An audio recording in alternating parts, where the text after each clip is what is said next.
Ketemu lagi dengan gue Mario. Kita akan bahas tentang adanya sebuah seni berbicara. Itu ada seninya part 2. Kita mengetahui tentang kesan pertama yang sangat-sangat harus digunakan supaya kesan kedua biasa saja. Oke, kita mulai. Perbedaan juara 1 dan juara 2 terletak pada ucapannya. Bab 1. Berbicaralah layaknya seorang pemimpi, maka mimpimu akan menjadi nyata. Dari mana datangnya kesan pertama? Ucapan yang membuat ilfil. Saya bingung, rasanya saya tidak kurang suatu apapun. Tapi selalu saja ditolak wanita saat kencan. Pekerjaan saya bagus, hubungan dengan teman pun tidak ada masalah. Namun, mengapa saya tidak bisa memikat hati lawan jenis? Adalah Kak, seorang pegawai perusahaan IT berusia 30-an awal. Perusahaan tempatnya bekerja merupakan perusahaan terkemuka dan terbaik di bidangnya.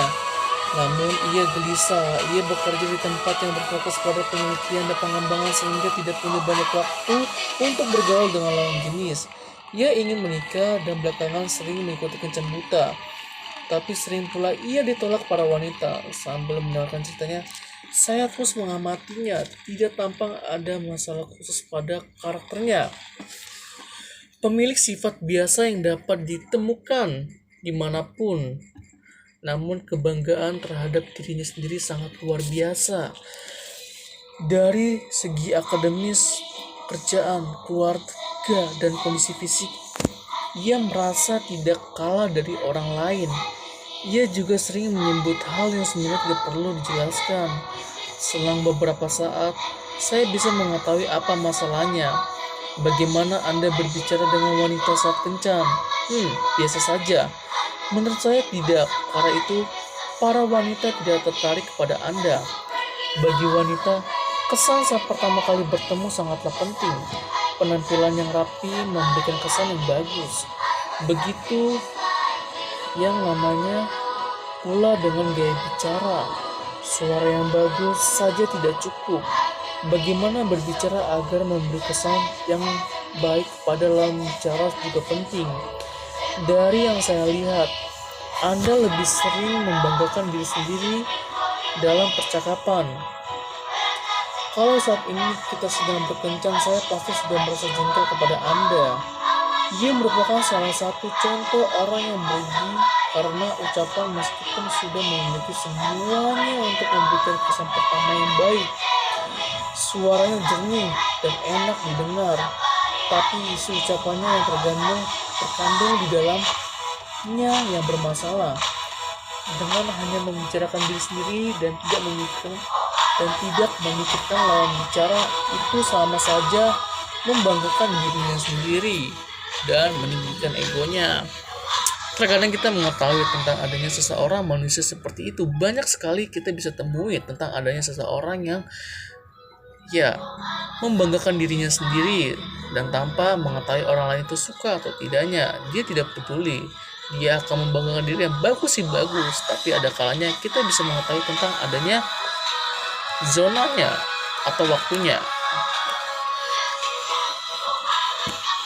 Terlepas dari seringnya saya bergaul dengan wanita, rasanya tidak ada yang tidak tahu bahwa wanita tidak menyukai pria yang suka membanggakan diri sendiri. Hal itu sudah menjadi rahasia umum, mungkin karena K tidak menyadari hal tersebut. Kesan pertama yang dibuatnya setiap kali berkencan selalu saja tidak baik. Banyak kasus seperti ini ketika nilai kesan pertama seseorang menjadi turun karena ucapannya. Misalnya, politikus A yang memiliki kesan pertama negatif karena berbicara agak-agak di masa lalu dibanding politikus lainnya.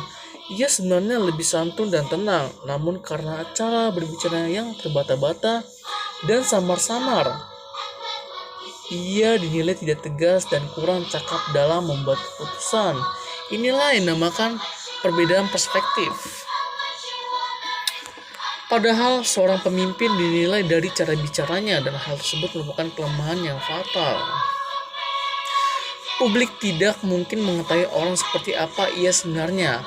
Mereka hanya bisa menilai dari kesan yang dipancarkan saat berbicara, apa yang diutarakannya saat di parlemen, kuliah umum, atau saat wawancara.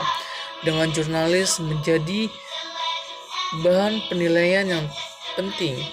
Jika ditilik atau dilihat dari pandangan bahwa ucapan menentukan kesan pertama sangat disayangkan baginya yang beralih dari pengusaha menjadi politikus. Tidak ada kesempatan kedua dalam percakapan. Siapakah contoh orang yang memberi kesan positif bagi publik dengan ucapannya? Mungkin politikus N. Ia berhasil menunjukkan kepribadian dan keunggulannya kepada publik dengan kefasihan lidahnya. Ia mampu menciptakan brand atau sebuah logo atau sebuah nama untuk tokonya yang bisa dikenal oleh khalayak banyak orang. Dirinya melalui ucapan dengan gaya berpidato yang jenaka dan ceria. Ia memberikan kesan yang hangat. Ia keluar dari citra politikus yang kaku dengan humor-humornya dan menjadi lebih dekat dengan rakyat. Gaya tersebut juga membuat pandangan politikus yang keluar terasa lebih akrab. Lihatlah salah satu perkataannya. Sekarang ini, bila menjelang waktu pemilu, banyak ikan yang bermunculan tiba-tiba. Semua mengaku bersih, namun dari pengalaman selama ini, setelah dipilih dan dimasukkan ke dalam kolam politik yang keruh, ikan-ikan itu mati atau mereka bermutasi agar bisa bertahan hidup untuk melakukan hal-hal kotor.